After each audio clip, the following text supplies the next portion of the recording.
नमस्कार स्टूडेंट्स, मैं doctor Amit Kesarwani, founder and director अनुसंधान अकेडमी सिविल लाइंस इलाहाबाद। आप सब लोग अनुसंधान अकेडमी के यूट्यूब चैनल पे हार्दिक स्वागत व अभिनंदन करता हूँ। स्टूडेंट्स, आज इस वीडियो के अंतर्गत कम्युनिकेशन यूनिट के अंतर्गत विगत कुछ वर्षों के क्वेश्चन डिस्कशन की सीक्वेंस सीरीज के तहत दिसंबर 2019 में आए क्वेश्चंस का इन डेप्थ एनालिसिस में प्रस्तुत करने जा रहा हूँ। तो दिसंबर 2019 में जो क्वेश्चंस आए उनको मैं डिस्कस कर रहा हूँ। क्वेश्चंस आपके स्क्रीन पे शेयर करते हुए एक एक क्वेश्चन का डिस्कशन प्रस्तुत करूंगा। तो स्क्रीन की ओर ध्यान रखिए और ये स्क्रीन मैंने आपके सामने शेयर किया है।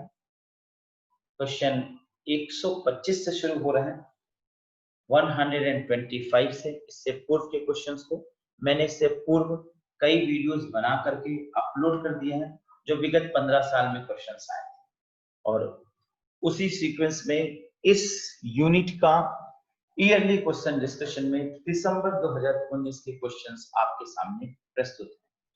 क्वेश्चन नंबर 125 क्वेश्चन है, एक शिक्षक द्वारा एक शिक्षक अपने छात्रों से कहता है, जब आप यह सीख लेते हैं तो आप अपनी परियोजना को करने में सक्षम होंगे।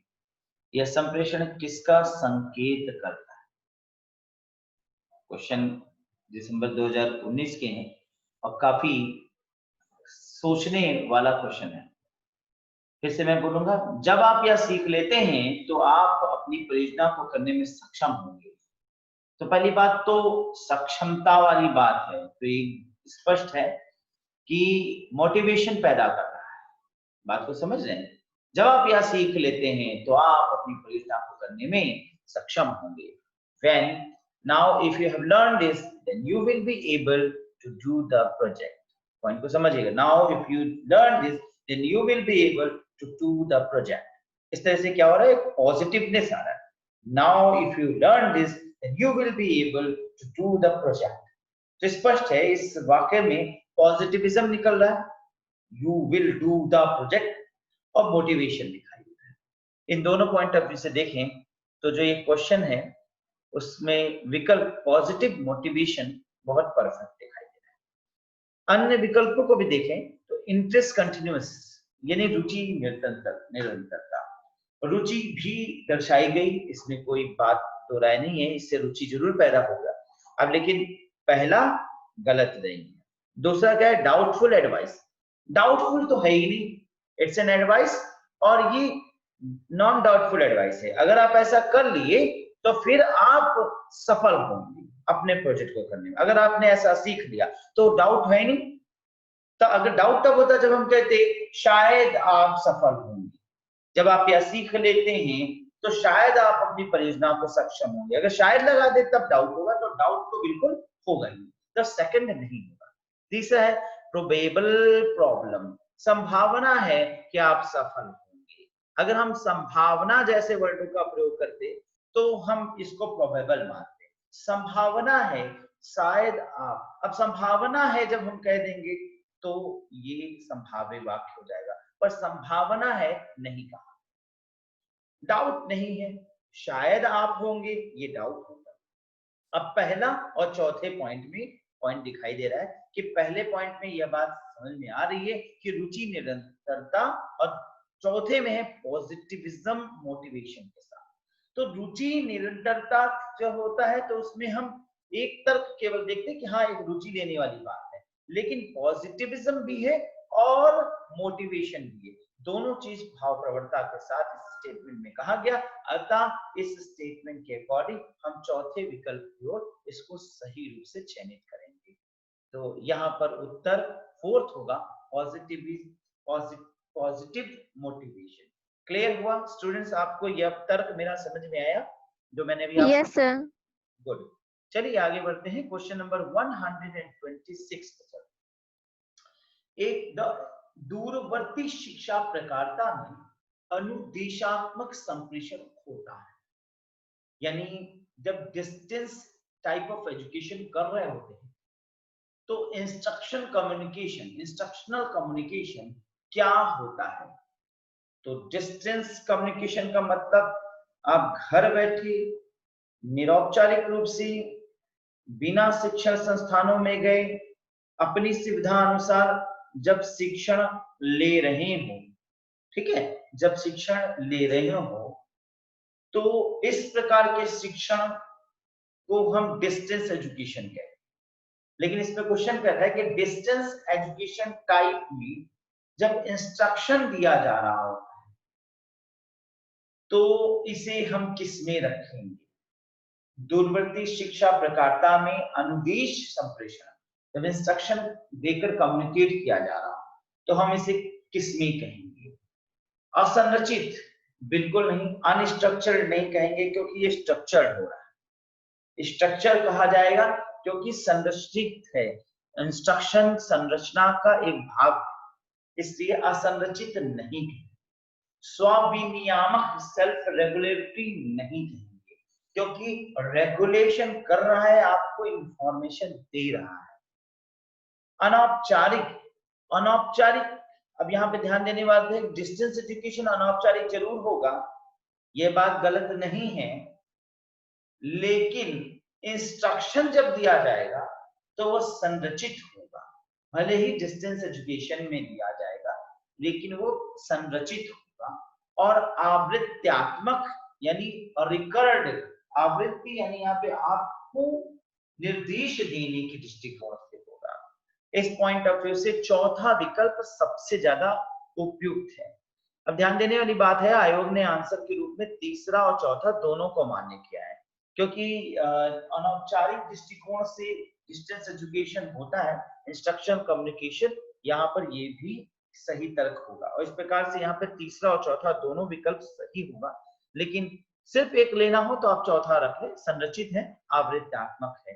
ठीक है, क्लियर स्टूडेंट, समझ में आया ये आपको? Yes sir. ठीक है, आइए क्वेश्चन नंबर 127 पे चलते हैं।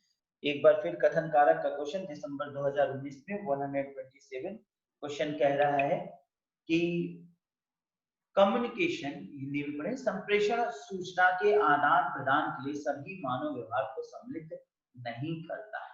संप्रेषण सूचना के आदान प्रदान के लिए सभी मानव व्यवहार को सम्मिलित नहीं करता है, बिल्कुल गलत वर्ड कर दिया, क्योंकि संप्रेषण सूचना के आदान प्रदान के लिए सभी मानव व्यवहार को सम्मिलित करता है। एज यूजुअली संप्रेषण क्या है? एक यूनिवर्सल तर्क, सार्वभौमिक तथ्य है। संप्रेषण मानव व्यवहार को आदान प्रदान करने के लिए ही किया जाता है, और सभी मानव व्यवहार अपने विचारों को आदान प्रदान करने के लिए कम्युनिकेशन करते हैं, चाहे वह वर्बल करें और चाहे नॉन वर्बल, यानी इशारे और तमाम अन्य तरीकों से करें, तकनीकों से करें। इस प्रकार से यह तर्क वाक्य यहाँ पर, या अभिकथन वाक्य यहाँ पर गलत साबित हो जा रहा है। अब आगे ए तो गलत हो गया, आर क्या है? संप्रेषण में सभी 5 ज्ञानेंद्रियों का उपयोग सम्मिलित अकाट्य है, बिल्कुल सही है। अगर आपको याद हो तो मैंने आपको बर्लो मॉडल पढ़ाया था, उसमें मैंने आपको कम्युनिकेशन के अंतर्गत 5 सेंसेस को इन डेप्थ एनालिसिस कराया था। तो उस पॉइंट ऑफ व्यू से तर्क सही है, अभिकथन गलत है। ए गलत है लेकिन आर सही है। स्पष्ट हुआ students? Clear? Yes sir. Yes sir. Good. चलिए क्वेश्चन नंबर 128 पे आते हैं। हर कक्षा के अंत में अल्प सारांश को क्या कहते हैं? तो यानी हर कक्षा के अंत में अल्प सारांश को क्या कहते हैं, यानी जो लास्ट में एक निष्कर्ष निकाला जाता है उसे हम क्या कहते हैं? हर कक्षा के अंत में अल्प सारांश, mini summaries at the end of each class is called. मौखिक विच्छेद, ना विच्छेद नहीं हो रहा है ना, मौखिक विच्छेद का मतलब होगा वर्बल ब्रेकअप। तो विच्छेदन यानी किसी चीज को खंडन करना, तो ये पहला नहीं होगा, पहला गलत। घिसा पिटा निष्कर्ष, घिसा पिटा निष्कर्ष कभी भी घिसा पिटा निष्कर्ष नहीं होगा, घिसा पिटा तो नेगेटिव हो गया। और हर कक्षा के अंत में एक शॉर्ट में सारांश दिया जाता है, पूरी बात का सार होता है कि लास्ट में हम एक फाइनली एक फीडबैक बना रहे होते हैं, एक फाइनली एक समरी तैयार कर रहे होते हैं। तो ये बात गलत है, घिसा पिटा निष्कर्ष गलत है। चौथा तीसरा है मौखिक संकेत प्रविष्टि, verbal sign posting. Verbal sign posting का मतलब होता है कि जो कहा गया है उसको संकेत रूप में व्यक्त कर देना, तो संकेतात्मक रूप से प्रविष्ट कर देना। तो यहाँ पर एक पॉजिटिव पॉइंट इससे समझ में आ रहा है कि जो क्लास में कहा गया वो लास्ट में सांकेतिक रूप से शब्दों में व्यक्त कर देना। तीसरा पॉजिटिव तर्क है। चौथा है स्टैगर्ड कंक्लूजन। स्टैगर्ड कंक्लूजन मतलब कंपित निष्कर्ष, यानी निष्कर्ष जो है वो टूटा फूटा हो यानी स्पष्ट ना हो। तो पहली बात ये भी गलत है। दूसरा और चौथा सबसे ज्यादा गलत है। अब देखिए यहाँ पर पॉइंट कैसे समझना होता है, ये ध्यान रखिए कि जब कभी आपके सामने ये हमेशा याद करिए कि क्वेश्चन में कई बार ऐसा होता है कि हम क्वेश्चन हमको ठीक से समझ में आ जाता है पर विकल्प हम स्पष्ट नहीं कर पाते। तो विकल्प को चयन करने का जो ट्रिक है, टेक्नोलॉजी, वो ये है। ये देखिए कि सबसे ज्यादा गलत तर्क क्या है उन्हें बाहर करना शुरू कीजिए। जब आप सबसे ज्यादा गलत तर्कों को बाहर करना शुरू कर देंगे तो सही तर्क आपका सामने उत्पन्न हो जाएगा। जैसे इस क्वेश्चन में हम देखें तो घिसा पीटा निष्कर्ष, अब घिसा पीटा निष्कर्ष हमेशा गलत हो गया, घिसा पीटा निष्कर्ष गलत हो गया। और कंपित निष्कर्ष गलत है। मौखिक विच्छेद वर्ड गलत है, तो विच्छेद वर्ड गलत है, तो यहाँ पर पहला दूसरा चौथा गलत है। तो तीसरा पॉजिटिव तर्क के रूप में मान्य हो जाएगा।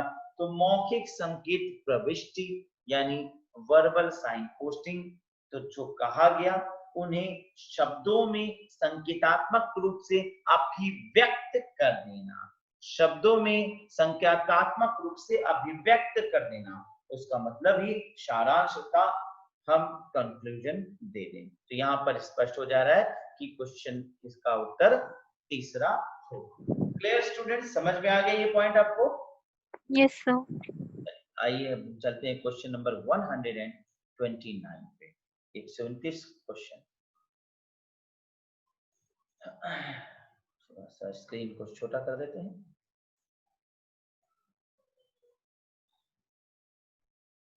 क्वेश्चन काफी बड़े बड़े आते हैं कि एक बार में स्क्रीन में समाहित भी नहीं हो पा रहा। चलिए, which is necessary for the good communication in the classroom. कक्षा संप्रेषण में, कक्षा में अच्छे संप्रेषण हेतु निम्नलिखित में से कौन अनिवार्य है, यानी क्लासरूम कम्युनिकेशन में किन्हें करना अनिवार्य माना जाएगा। ए है कतिपय शब्दों पर अतिशय जोर दिया जाना। देखिए, शब्दों पर जोर दिया जाना अच्छी बात है, शब्द अभिव्यक्ति बढ़िया है, लेकिन ये अनिवार्य नहीं होगा। ये जान लीजिए, ये अनिवार्य नहीं होगा। ठीक है, आप शब्दों को जोर दीजिए, परंतु ये अनिवार्य नहीं कि शब्दों पर निश्चित ज्यादा महत्वपूर्ण है। मीनिंग का स्पष्ट होना, समझ रहे हैं, मीनिंग का स्पष्ट होना ज्यादा उचित भी है। अबोधगम अर्थहीन शब्दों का प्रयोग, भैया अबोधगम यानी जो समझ में ना आए, अर्थहीन यानी जिनका अर्थ ना समझ में आए, ऐसे शब्दों का प्रयोग करेंगे तो क्लासरूम कम्युनिकेशन तो ब्लंडर हो जाएगा। ए और बी गलत हो गया। अब ए और बी गलत है तो जाहिर सी बात है पहला विकल्प होगा नहीं और दूसरा विकल्प भी नहीं होगा। चलिए अब हम चलते हैं सी पर, समधिकता का समुचित उपयोग। अब अगर हम सी को पढ़ें, एप्रोप्रिएट यूज ऑफ कॉन्कॉर्डेंस, समधिकता का समुचित उपयोग, यानी किसी भी चीज का एक लेवल में, एक मात्रा में उचित उपयोग करना, समधिकता। यानी कॉन्कॉर्डेंस, कॉन्कॉर्डेंस का जो चैप्टर निकल रहा है वो यहाँ पे यही निकल रहा है, किसी भी अर्थ को, किसी भी शब्द को उसका बार बार एनालिसिस ना किया जाए, बार बार उसकी व्याख्या नहीं किया जाए, जितना हो सके उतना सही व्याख्या करने का प्रयास किया जाए, उसे हम ज्यादा बार बार रिपीट ना करें, समझ रहे हैं, ज्यादा से ज्यादा उसको रिपीटेशन ना करें। तो जब ज्यादा चीजों को रिपीटेशन ना करें तो ये ज्यादा बेटर होगा। ठीक है, यानी किसी भी चीज को कहा जाए कि एक बराबर मात्रा में उपयोग किया जाना, एक सही तरीके से उपयोग किया जाना, ये सब कुछ इसके अंतर्गत रखा जाएगा। तो ये बात तो सही है कि किसी चीज का समुचित उपयोग किया जाए, सामंजस्य बनाया जाए, सादृश्यता लाया जाए, समानता लाया जाए, यानी इसकी मेल में रखकर समधिक यानी कि मेल युक्त चीजों का उपयोग किया जाए। तो किसी चीज को समझाने के लिए उससे रिलेटेड चीजों का उपयोग किया जाना सही है, सी सही होगा। डी है प्रतिपुष्टि की तत्कालिकता, यानी अर्जेंसी ऑफ फीडबैक। तो ये पूछते चलना, समझ में आया, क्लियर है? ओके, ये बहुत जरूरी है क्योंकि इससे टीचर के अंदर आत्मविश्वास पैदा होता है कि स्टूडेंट बेहतर रूप से समझ रहा है। अगर टीचर से बोलता जाएगा और स्टूडेंट कोई जवाब नहीं देगा, इनएक्टिव बना रहेगा, या स्टूडेंट ठीक से फीडबैक नहीं करेंगे, तो क्लासरूम कम्युनिकेशन प्रभावित हो जाएगा। तो डी तो बहुत मजबूत तर्क है। ई है गैर भाषाई संकेत, नॉन लिंगुअल सिग्नल। यहाँ पे ये बात सही है, बहुत से ऐसे संकेत हैं जो बिना बोले भी होते रहते हैं। और भी मैंने आपको से पूर्व वीडियो में बताया कि मैं बोल रहा हूं और बोलने के साथ साथ मैं बहुत से एक्शंस कर रहा हूं जिनको हम अपने शब्द ज्ञान या अपने अर्थ को स्पष्ट करने के लिए व्यक्त कर रहे हैं। अब मैं आपसे कोई बात कह रहा हूँ, कहते कहते आप देख रहे हैं मेरे हाथ, मेरे भाव वेश, भावेंद्रियां, आंखें, इमोशंस, एक्सप्रेशंस वो सामने आते हैं। ये क्या है? सभी संकेत हैं जो हमारे अर्थ को प्रदान करते हैं। अगर हम थोड़ी देर के लिए अपनी आवाज को म्यूट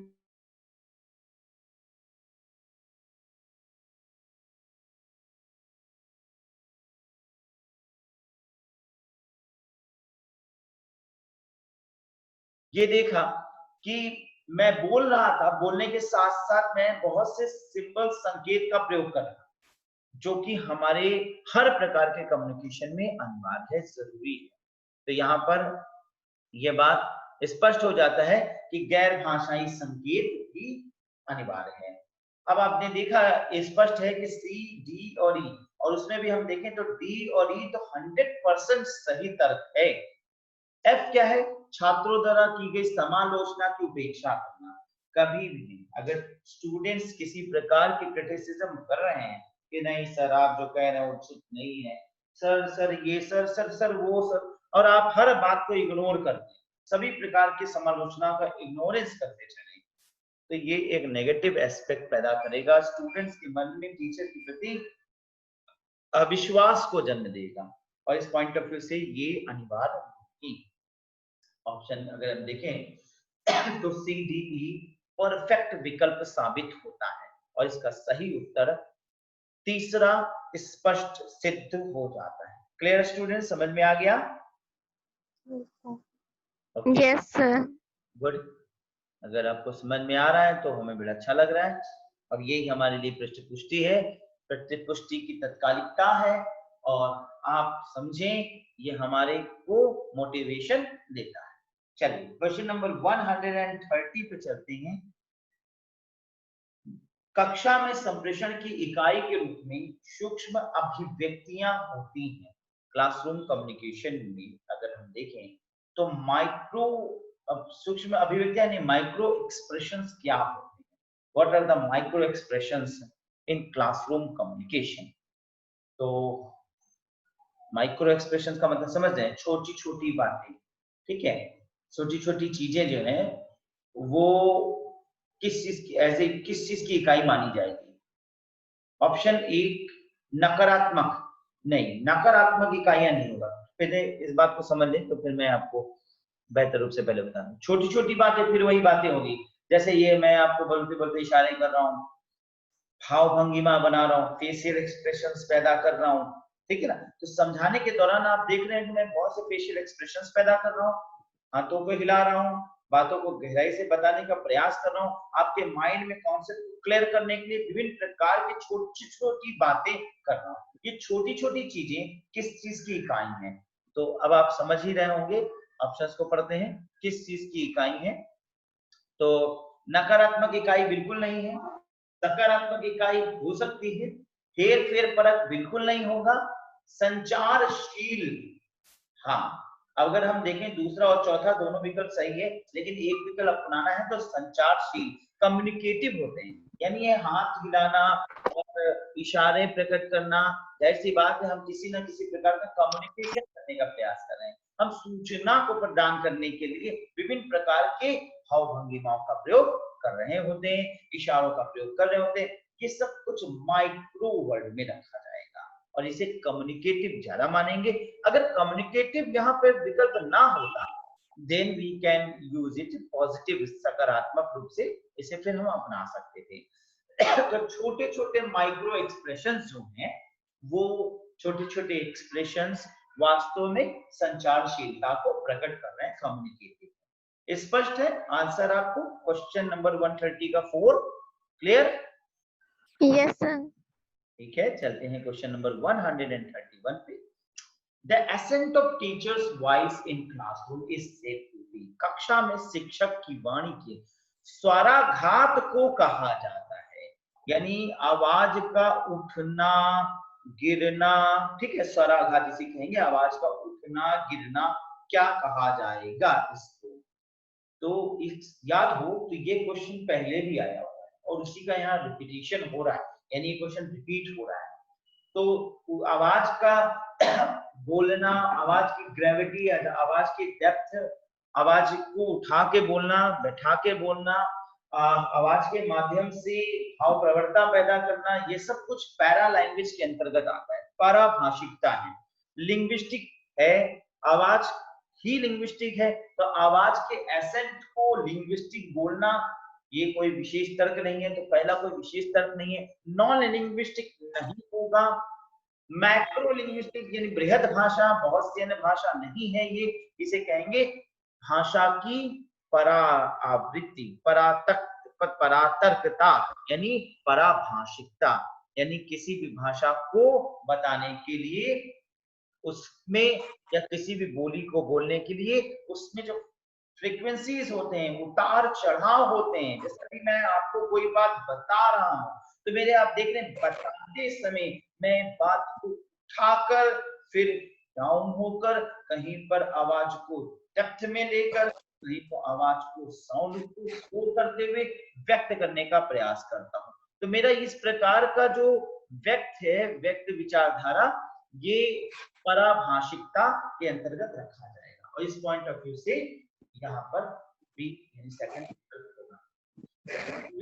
दिसंबर 2019 की क्वेश्चंस के क्रम में ये पहला वीडियो मैंने शूट किया, ये आशा है आपको अच्छा लगा होगा जो क्वेश्चंस आज मैंने डिस्कस किए, और इसी प्रक्रम में मैं और भी कुछ क्वेश्चंस लगातार इस सीक्वेंस में आगे भी डिस्कस करूंगा और नए वीडियोस अपलोड करता रहूंगा। आपसे इच्छा रखता हूं कि आपको अगर ये वीडियोस अच्छे लग रहे हो तो आप शेयर करिए, इसे ज्यादा से ज्यादा लाइक कीजिए, सब्सक्राइब कीजिए और फिर आपसे जल्दी वीडियो में फिर मुलाकात करूंगा और कुछ क्वेश्चंस को हम लोग डिस्कस करेंगे। तब तक के लिए धन्यवाद, नमस्कार।